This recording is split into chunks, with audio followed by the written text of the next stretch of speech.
ATN Shamli के थाना झिंझाना क्षेत्र की बैदखेड़ी गांव में पड़ोसी की स्कॉर्पियो में लगे पुलिस के अवैध सायरन हूटर को बजाने से मना करना पत्रकार व उसके परिवार को काफी महंगा पड़ गया। हूटर बजाने से मना करने पर विरोध में पिता ने अपने तीनों बेटों के साथ मिलकर 4 जून की रात करीब 9 बजे पत्रकार सन्नी सैनी के घर पर जाकर गंदी गंदी गाली गलौज की और गेट खोलने के बाद बराबर में अपने घेर में ले जाकर मारपीट की, जिससे पत्रकार के हाथ में चोट आई। मामला थाने में पहुंचने के बाद दोनों पक्षों के बीच रात में ही फैसला हो गया, मगर थाने में ही मुख्य आरोपी ने भविष्य में देख लेने की धमकी दे डाली।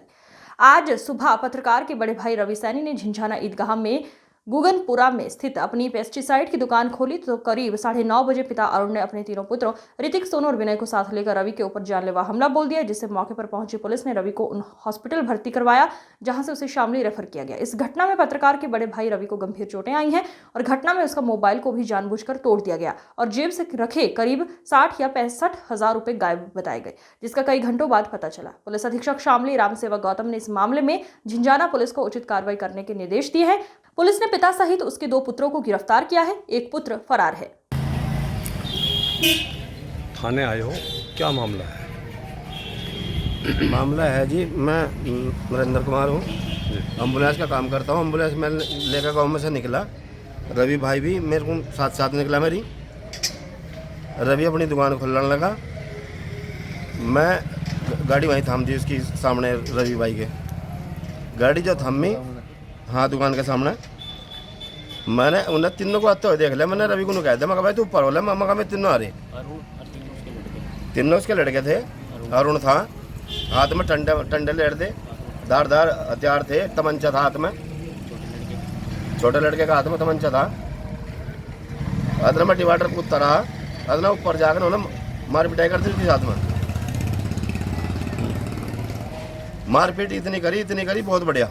गंभीर रूप में चोट लग रही है, हाथ में भी लग रही है, कुल्ले में भी लग रही है। उसके बाद फिर फ्रैक्चर भी है हाथ में और ये धारदार हथियार था, हेलमेट पे वार किया गया। अच्छा, जैसा हेलमेट था, हेलमेट पे भी वो लगा हुआ है। अच्छा, तो फिर पुलिस से शिकायत की?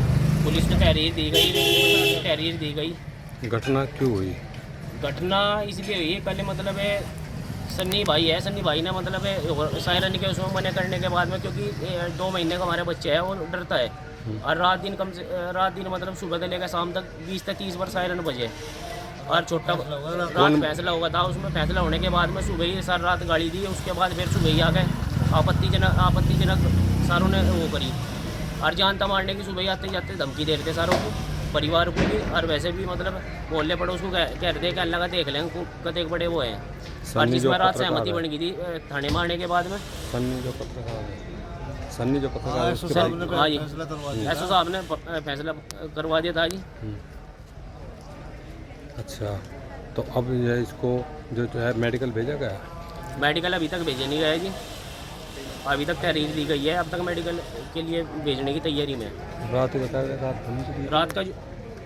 रात क्या था, रात मतलब हॉर्न के उसमें अगर कह दिया नशे की हालत में आपत्तिजनक शब्द कह रहे, और जी रात भी हमला किया गया था, रात भी धारदार हथियार से हमला किया गया था और सन्नी को घर में खींच के पिटा गया रात भी। और फिर तहरीर देने पे फिर मतलब यहाँ थाने में फैसला भी निपटा दिया गया। हमने उस पर सहमति जताई, लेकिन इन्होंने यहाँ थाने में भी आपत्तिजनक शब्द कहे, धमकी भी दी गई थी यहाँ सभी के सामने, मतलब रात थाने में भी धमकी दी गई थी, लेकिन कोई कार्रवाई उसके बाद नहीं हुई। फैसला होने के बाद में हम अपने घरों चले गए, लेकिन फिर भी हमारे आपत्तिजनक शब्दों का प्रयोग करा और सुबह ही मतलब धारदार हथियार के साथ, तमंचे के साथ में धारदार हथियार के साथ हमला किया। सुबह दुकान पर भाई जैसा बड़े बड़ा दुकान खोलने के लिए गया, उस पर धारदार हथियार से हमले किया गया। तमंचा साथ में था, अरुण के छोटे पुत्र पे, और फिर उसके बाद वो फरार होगा वहाँ से मौके पर। जैसे ही पुलिस पहुंची उसके बाद फरार होगा। आपको कैसे पता घटना में इसलिए पता क्योंकि हम मौके पर ही मौजूद थे। अच्छा, दोनों जने हम मौके पर मौजूद थे, अंकल भी और हम भी। क्या चाहते हो? हम तो ये चाह रहे जी मतलब